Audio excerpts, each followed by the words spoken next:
Okay, we are going to be talking tonight, and you are going to be watching a live skincare class. This is going to be in probably about 4 or 5 different segments, so that way you can repeat it and watch it as many times as you want.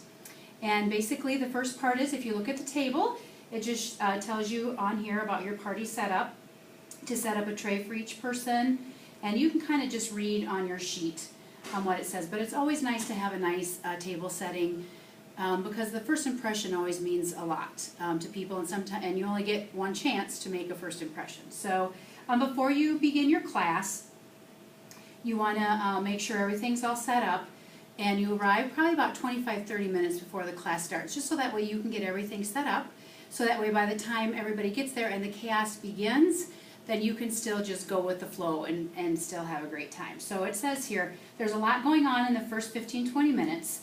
It's great if people come in a little late sometimes, because they can blend in with just the process. And the goal is to meet each guest, get all the profile cards filled out. We're going to test stripe them with their foundation, and then they're going to use the Skinvigorate brush. So if you kind of look over here in this area, you can see I have the foundation set up. You can see the Skinvigorate brushes there, and all of the skincare lines are over at the sink. And we have our guests here tonight, and they are going to start filling out their profile cards.